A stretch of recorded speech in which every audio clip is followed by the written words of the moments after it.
সত্যি হবে বলছো? আজ আমার সভায় আসতে একটু দেরি হয়ে গেল মহারাজ।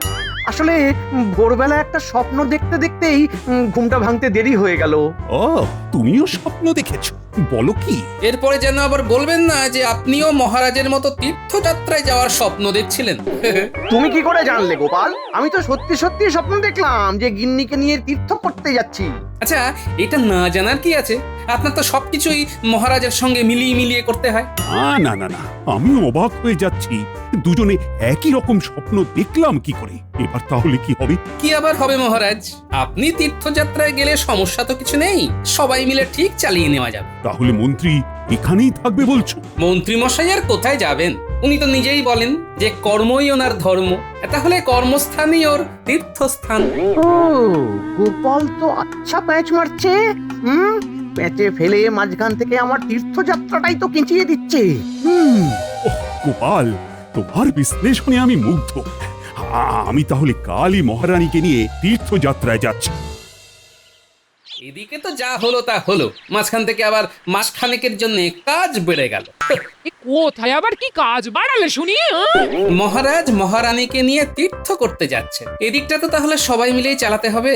যাবেই তো, সবাই যাবে, তবু তুমি এই জায়গাতেই ঠুকে বসে থাকবে, কোথাও যাবে না, কোথাও না। এই মেরেছে, খবরটা গিন্নিকে দিয়ে তো খাল কেটে কুমির ডেকে আনলাম দেখছি। কি হলো? বীর বীর করে নিজের মনে কি বকছো? বিশ্বাস হচ্ছে না তো? যা বলেছি ঠিক বলেছি, আমার কথাটা মিলিয়ে নেবে। না না, তোমাকে সন্দেহ করার উপায় আছে? তুমি যখন বলছো তখন নিশ্চয়ই তোমার কথা মিলে যাবে। তাতে আমার আর কি স্বর্গ উদ্ধার হবে গো? আমাকে তো সেই এখানেই বসে বসে মাথা ঠুকতে হবে। আর আমাকেও তোমার গজর গজর শুনতে হবে। জল বাতাস আমার মাথায় উঠলো। তোমার কি কপাল!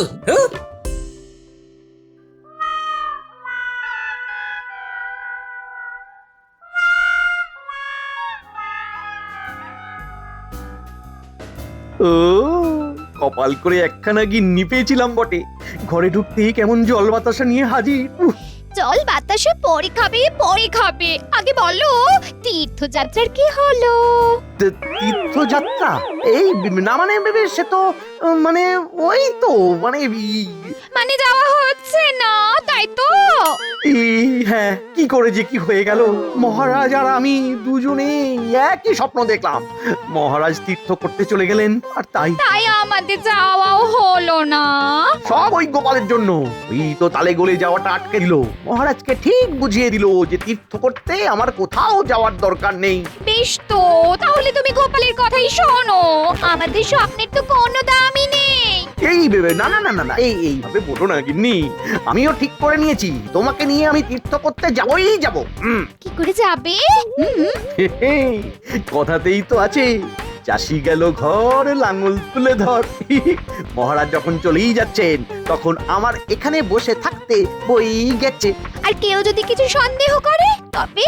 সেগুড়ে বালি সে আমি ঠিক ভুজুং ভাজুং দিয়ে একটা ব্যবস্থা করে নেব। তবে তার আগে এমন নজরদারির ব্যবস্থা করব যে কেউ উল্টো সিধে কিচ্ছু করতে পারবে না। বাবা,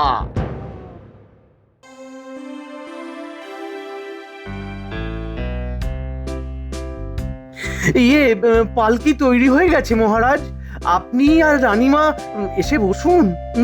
যাত্রার জন্য শুভ সময় আগত মহারাজ। বিলম্ব করলে যাত্রায় বিঘ্ন পড়তে পারে। বলো কি রাজ্যধীশী?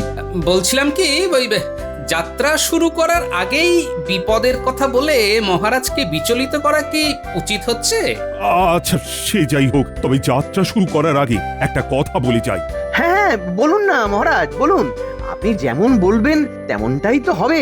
আমার অবর্তমানে বিশেষ কোনো একজনকে নয়, সবাইকে নিজের নিজের দায়িত্ব পালন করতে হবে। হ্যাঁ মহারাজ, আপনি ফিরে এলেই দেখতে পাবেন যে কে কেমন করে নিজের ভূমিকা করছে, মানে পালন। বুঝতে পারছি, মন্ত্রী মশাই নির্ঘাত ভিতরে ভিতরে কিছু একটা ফন্দি আছেন। তবে গোপাল যখন আছে তখন আর আমার চিন্তা নেই। কি গোপাল, তেমন কিছু হলে সামলে ফেলতে পারবে তো? বিলক্ষণ মহারাজ।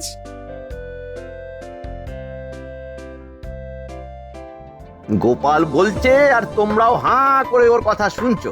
এই করে করেই তো গোপালের ল্যাজটা আরো মোটা হচ্ছে। আমার সঙ্গে আলাদাভাবে দেখা করো। আমি তাহলে আসি। সবাই বেশ মিলেমিশে থেকো কিন্তু।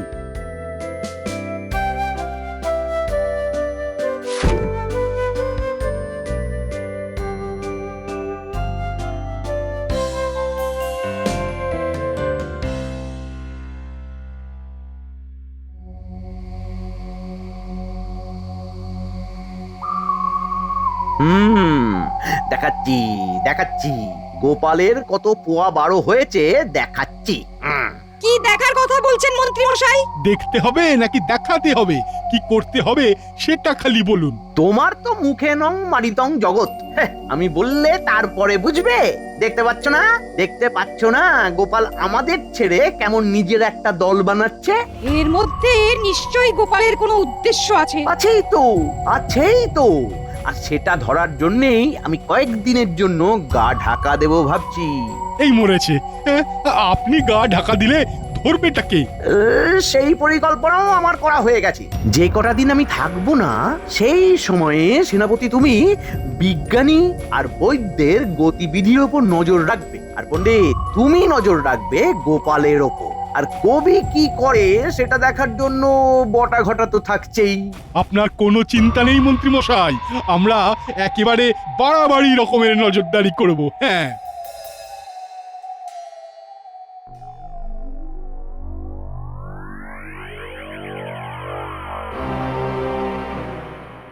মহারাজ না হয় নেই, তাই বলে মন্ত্রী মশাইয়েরও যে দেখা নেই, ব্যাপারটা কি? এটাও কি বলে দিতে হবে? মন্ত্রী মশাই 5 কাজের মানুষ। মহারাজ বেরিয়ে যাওয়ার সঙ্গে সঙ্গেই রাজ্যের এই মাথা থেকে ও মাথা ঘুরে নজরদারি করতে শুরু করেছেন। আমার গণনা কিন্তু বলছে রাজ্যে ঘোরতর গন্ডগোল হতে পারে, তাই কড়া নজরদারি প্রয়োজন।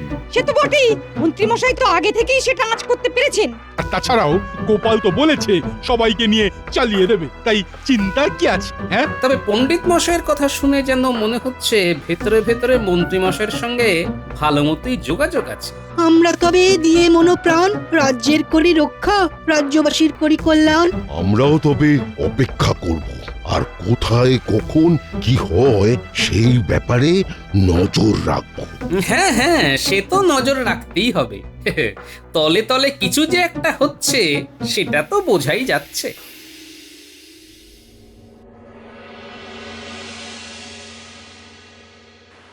গোপাল দাদু, আমরা এসে গেছি। আমাদের হাতে এখন প্রচুর সময়। পণ্ডিত মশাই বলেছেন তাকে নাকি এখন কদিন চোখ কান খোলা রাখতে হবে, তাই পড়াতে পারবেন না। কিন্তু পণ্ডিত মশাই চোখ কান খোলা রেখে কি দেখবেন গোপাল দাদু? সেটা তো তোদের পণ্ডিত মশাই জানেন, তবে তোদের অত ভাবতে হবে না, বুঝলি? হ্যাঁ হ্যাঁ, তোরা বরং খেল গিয়ে মাঠে যা ভাবার আমাকে ভাবতে দে। শুধু পণ্ডিত নয়, আর কে কে কোথায় কোথায় কার কার উপর নজরদারি করছে সেটাই এখন জানতে হবে।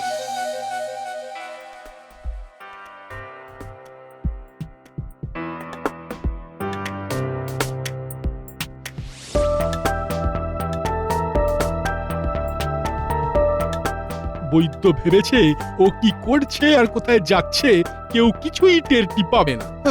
কিন্তু আমি যে ওর পিছু ছাড়ছি না সেটাও বুঝতে পারিনি।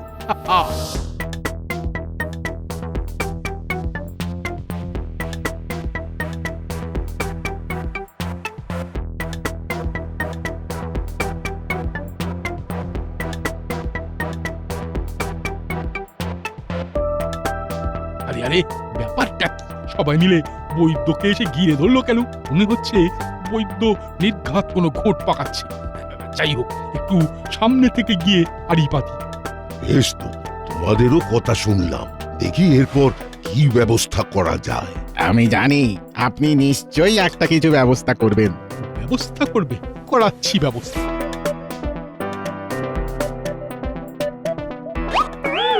আরে এ কি সেনাপতি মশাই, আপনি? হ্যাঁ হ্যাঁ, আমি তো, এই তো, মানে ও ও ও ও, পেটে ব্যথা, পেটে ব্যথা। ও ও, মাঝে মাঝেই কেমন মোচড় দিয়ে উঠছে বাবা। এই নিন, এই বড়িটা খেয়ে বাড়িতে একটু বিশ্রাম করুন, এতেই কাজ হবে। কাজ হোক আর নাই হোক আমার কি, আমার তো অন্য আরো কাজ আছে। এই তো হয়েছে, যেমনটা চাইছিলাম তেমনটাই হয়েছে, একেবারে পরিষ্কার দেখা যাচ্ছে সব। না, বিজ্ঞানীর বাড়িতে আড়ি পেতে খুব একটা গন্ডগোল কিছু হয়নি দেখছি। দেখি আর কি বলে শুনি। এবার নজরদারি করতে সুবিধা হবে, আর কোনো ভয় নেই।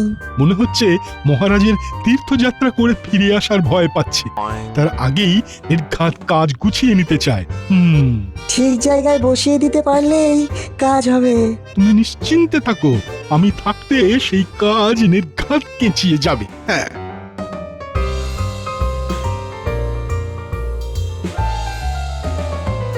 উফ, কিনবো কি? যেটাতেই হাত দিচ্ছি সেটাতেই যেন ছ্যাঁকা মারছে।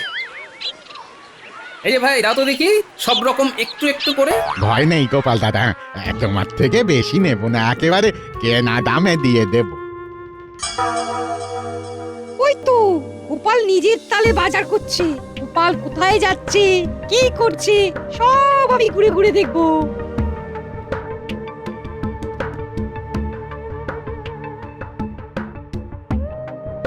এই যে পটকা সমেত টাটকা মাছগুলো কত করে দিচ্ছ ভাই? নিন না গোপাল দাদা, আপনার জন্য একেবারে জলের দরে করে দেবো, নিন নিন। দেখো তারপরে যেন আমার টাকা কটা জলে না যায়। গোপালকে দেখে সবাই যেন একবার গলে গলে পড়ছে। মন্ত্রী মশাই কি আর এমনি এমনি গোপালের উপরে নজর রাখতে বলেছেন? যা ভেবেছিলাম ঠিক তাই, আমার পেছনেও ফেউ লেগেছে মনে হচ্ছে। বেশ লাগুক, যত লাগবে আমিও তাকে আচ্ছা করে লেজে খেলাবো। তাহলে আর দেরি করো না ভাই, আমাকে আবার এখনই একবার রাজপ্রাসাদে যেতে হবে। ওদিকটাও তো আমাকেই সামলাতে হচ্ছে।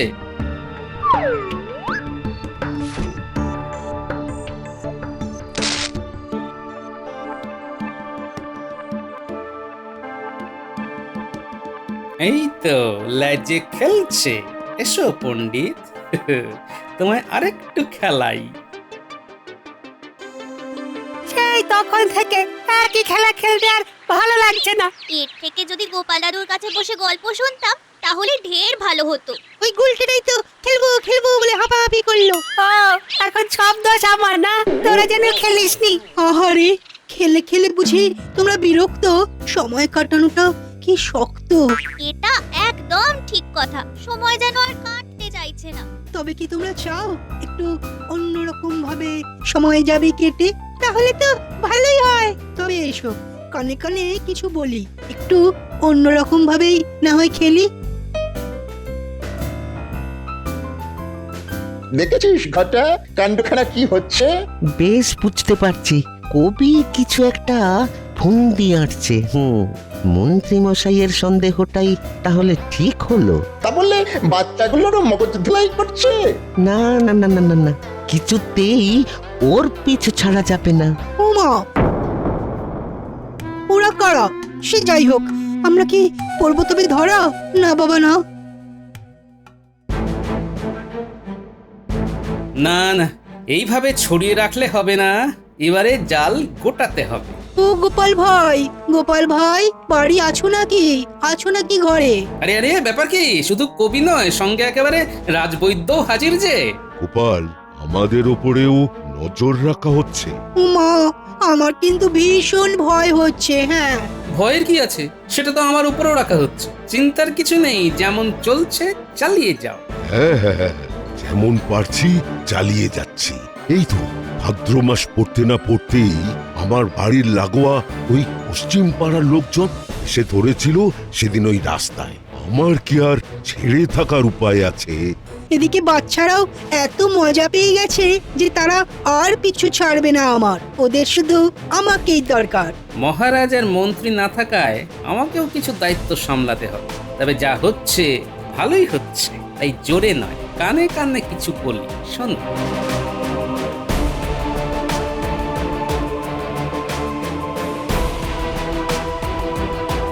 বেশ গোপাল, তবে তাই হবে।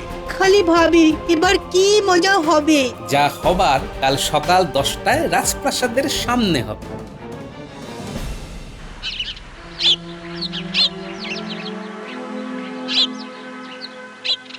তোলো তোলো, আরে সব বস্তা তুলে ফেলো চটপট। কি রাজবিদ্য, এখনো যে তোলাতুলি বাকি দেখছি। এই তো সবে শুরু করলাম গোপাল, একটু সময় তো লাগবেই। বস্তার সংখ্যা নিয়ে ভাববেন না রাজবৈদ্য, কোনো চিন্তা নেই, যত বস্তা লাগে সব নিয়ে যান। তাই তো রাজকোষ থেকে এই 2 থলি মোহর নিয়ে এলাম। ঘাবড়াবার কোনো কারণ নেই, সবার চিন্তা দূর করব আমি। এখানে তো একেবারে পরিলুট চলছে। মন্ত্রী মশাই সন্দেহ তাহলে ঠিক, কেউ নেই দেখে গোপাল সব লুটে পুটে খাচ্ছে। চলুন তাহলে তাহলে দেরি করে আর কি হবে, যা হচ্ছে সব নিজের মুখেই বলবেন তাহলে। মন্ত্রীমশাই এসে গেছেন। অল্প কয়েকদিনের জন্য হলেও ঘোরা তো হলো, তাতেই শান্তি। আপনাকে দেখে যেন ধরে প্রাণ এলো মন্ত্রী মশাই। না হলে গোপাল যা শুরু করেছে তা তো আর চোখে দেখা যায় না। হ্যাঁ, করবেই তো, করবেই তো। এমন সুযোগ কি আর কেউ হাতছাড়া করে? শুধু গোপাল দাদা কেন, সবাই তো নিজের মতন করে গন্ডগোল পাকাচ্ছে। কি করেছে সেটাই তো শুনতে চাইছি। বাচ্চাগুলো গোল্লায় যাচ্ছে ওই কবির পাল্লায় পড়ে। বৈদ্য, বিজ্ঞানী, কবি সবাইকে নাচাচ্ছে ওই গোপাল। এবার শুধু মহারাজের আসার অপেক্ষা, তারপরেই গোপাল আর তার দল বলের মুখোশ খুলে যাবে।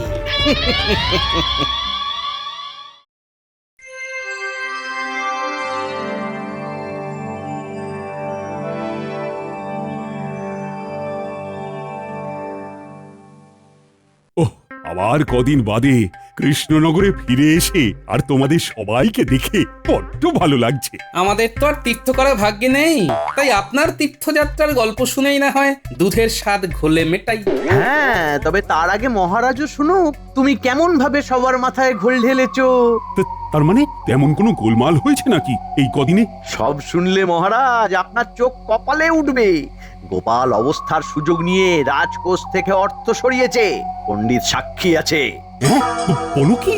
শুধু কি তাই মহারাজ, বৈদ্য তো শস্য ভান্ডার থেকে শস্য সরিয়েছে, সেনাপতি সাক্ষী আছে, আর কবিও তো কাজকর্ম ভুলে বাচ্চাদের মগজ ধোলাই করেছে, বটা ঘটা নিজের চোখে সব দেখেছে।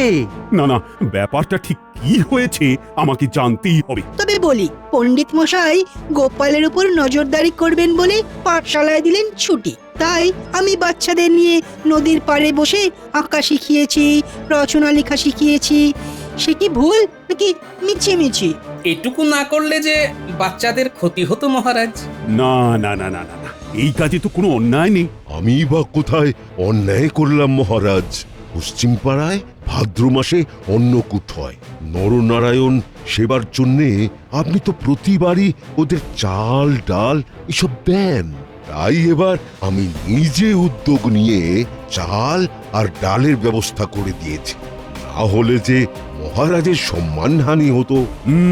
একদম ঠিক কাজই করেছো বৈদ্য। ওহ, ব্যাপারটা তো আমি ভুলেই গেছিলাম। এবার তাহলে আমি বলি, রাজপ্রাসাদে যারা কাজ করে তাদের সাপ্তাহিক বেতন দেওয়ার দিন পেরিয়ে যাচ্ছে, তাই কোষাগার থেকে মোহর এনে সেই সব মেটাতে হলো। সব হিসেব খাজাঞ্চির কাছে লেখা আছে মহারাজ। ওহ, কি দারুণ দায়িত্ববোধ তোমার গোপাল। কেউ তো কোনো অভিযোগ করার সুযোগই পাবে না। ও মন্ত্রী, বলো এবার আর তোমার কিছু বলার আছে কিনা? না মানে তাই বলে মানে কোষাগার থেকে মানে এখন আর আমতা আমতা করে কি হবে মন্ত্রীমশাই? সত্যিটা তো সবাই জেনেই যাবে। কি হলো মন্ত্রী, তোমার কথা বন্ধ হয়ে গেল কেন? মন্ত্রী মশাই আর কি বলবেন মহারাজ, উনি নিজেই তো এই কদিন বেপাত্তা ছিলেন। বলো কি, তাও আবার অনুমতি না নিয়ে? নিজে না থেকে তিনি উল্টে সবার উপর সন্দেহ করেছেন। রাজপ্রাসাদ যাতে সুরক্ষিত থাকে তাই আমি একটা যন্ত্র আবিষ্কার করেছিলাম। সেনাপতি সেখানেও নজরদারি করতে গিয়েছিলেন। ছি ছি মন্ত্রী, তুমি নিজে তো নিজের কাজে ফাঁকি দিয়েইছো, উল্টে সবাইকে সন্দেহ করেছো। এত সন্দেহ বাতিক মন তোমার? গ্রহের যা ফের তাতে মন্ত্রী মশাইয়ের ভাগ্যে নির্ঘাত দুর্গতি আছে। তবে শোনো ভালো করে, গোপাল, বৈদ্য, কবি আর বিজ্ঞানীকে পারিতোষিক দেওয়া হবে, আর সেটা হবে মন্ত্রীর 2 মাসের বেতন কেটে। আর মন্ত্রীর তালে তাল মেলানোর জন্য সেনাপতি আর পণ্ডিতেরও 1 মাসের মাইনে কাটা হবে। এমন শাস্তি দেবেন না মহারাজ, আমি মারা পড়ে যাব।